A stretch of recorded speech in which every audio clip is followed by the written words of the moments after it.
우리 안에서 예수 그리스도의 중생 성결 신유 재림을 통한 온전한 구속의 은혜와 우리를 향하신 끝없는 하나님 아버지의 거룩한 사랑을 기억하게 하시며 쉬지 않고 기도하시고 우리의 삶을 졸지도 주무시지도 않고 견인하시는 보혜사 성령 하나님의 강림을 묵상하는 성령 강림 후 제129일째 되는 10월 18일 토요일입니다. 이 시간 보혜사 성령 하나님께서 사도들을 통해 주신 사도신경을 믿음으로 함께 고백하겠습니다. 나는 전능하신 아버지 하나님 천지의 창조주를 믿습니다. 나는 그의 유일하신 아들 우리 주 예수 그리스도를 믿습니다.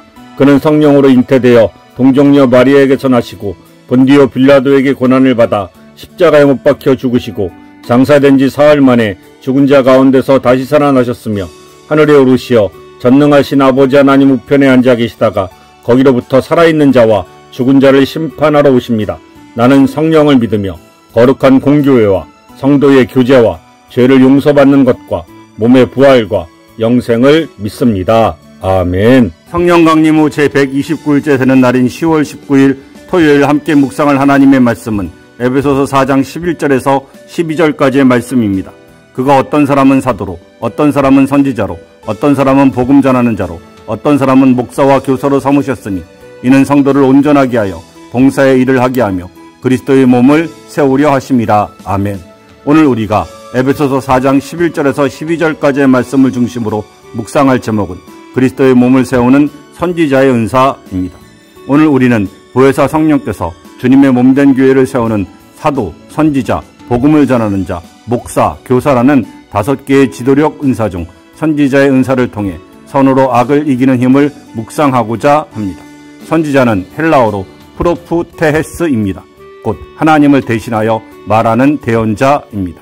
이 은사는 하나님의 마음과 뜻을 받아 세상과 교회에 전달함으로써 영적 무지, 위선, 미혹이라는 악을 깨트리고 조명, 정결, 소망이라는 선을 이루는 강력한 힘입니다. 이 은사를 이해하려면 구약의 선지자와 신약의 선지자의 차이를 명확히 해야 합니다. 구약의 선지자는 새로운 정경적 계시를 전달하는 독특한 직분이었습니다. 그들의 말은 곧 하나님의 무화한 말씀이었고 성경의 기록으로 남아 있습니다. 그러나 신약의 선지자는 성경과 동등한 새로운 계시를 전달하지 않습니다. 그들은 주로 공동체의 덕을 세우고 권면하고 위로하는 목적으로 성령의 조명을 받아 말씀을 전달합니다. 따라서 오늘날 선지자의 은사는 성경이라는 최종 권위에 순종하여 지금 우리의 삶과 교회에 필요한 하나님의 마음을 시적절하게 선포함으로써 악을 이기는 능력입니다. 오늘 우리는 이 은사가 사중복음의 영역에서 어떻게 선으로 악을 이기는 힘을 발휘하는지를 살펴보겠습니다. 첫째, 선지자의 은사로서 중생의 사역은 영적 무지와 불신이라는 사탄의 권세를 결박하는 것입니다. 선지자의 은사는 불신자의 영적 무지와 마음의 완고함을 통하여 역사하는 사탄의 권세를 깨트리고 회개로 이끌어 중생의 문을 엽니다.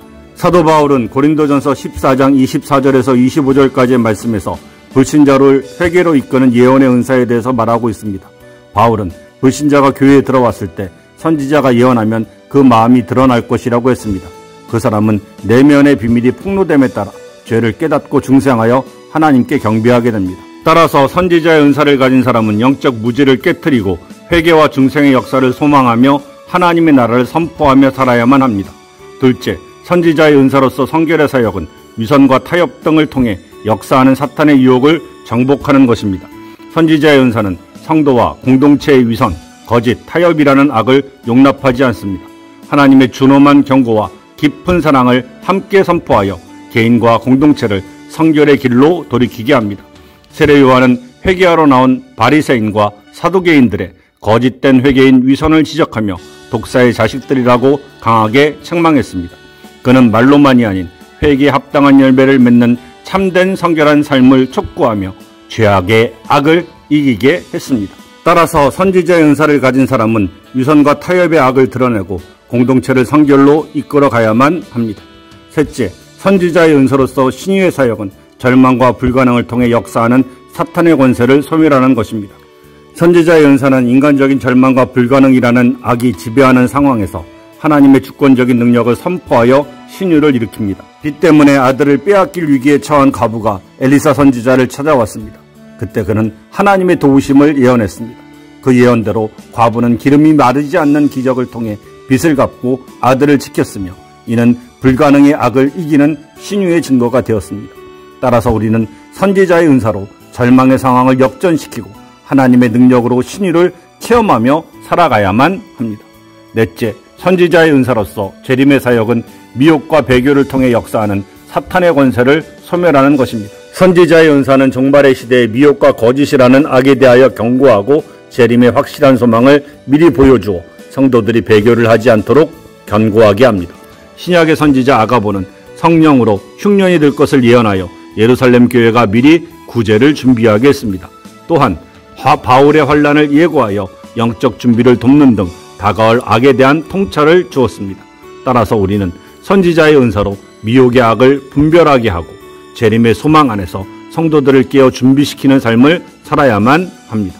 선지자의 은사는 하나님의 음성을 듣고 순종하게 함으로써 그리스도의 몸을 성경적 진리 위에 견고하게 세우는 능력입니다. 우리 모두 하나님의 음성을 듣고자 갈망하여 선으로 악을 이기는 선지자적 통찰력을 구하며 중생, 성결, 신유, 재림의 삶을 살아가는 사람들이 되시기를 간절히 축원합니다.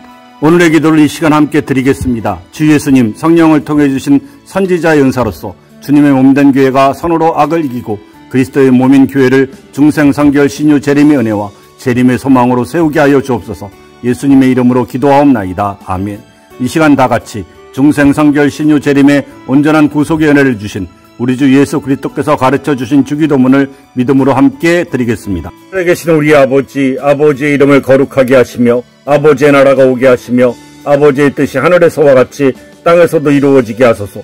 오늘 우리에게 일용할 양식을 주시고 우리가 우리에게 잘못한 사람을 용서하여 준 것 같이 우리의 죄를 용서하여 주시고 우리를 시험에 빠지지 않게 하시고 악에서 구하소서. 나라와 권능과 영광이 영원히 아버지의 것입니다. 아멘. 우리가 마음과 뜻과 힘을 다하여 하나님의 거룩한 사랑의 약속드린 십계명을 순종하고 지킬 것을 결심하며 함께 낭독하겠습니다. 하나님이 이 모든 말씀으로 말씀하여 이르시되 나는 너를 애굽 땅 종되었던 집에서 인도하여 낸 내 하나님 여호와니라. 제1은 너는 나 외에는 다른 신들을 내게 두지 말라. 제2는 너를 위하여 새긴 우상을 만들지 말고 그것들에게 절하지 말고 그것들을 섬기지 말라. 제3은 너는 내 하나님 여호와의 이름을 망령되게 부르지 말라. 제4는 안식일을 기억하여 거룩히 지키라. 제5는 내 부모를 공경하라. 제6은 살인하지 말라. 제7은 간음하지 말라.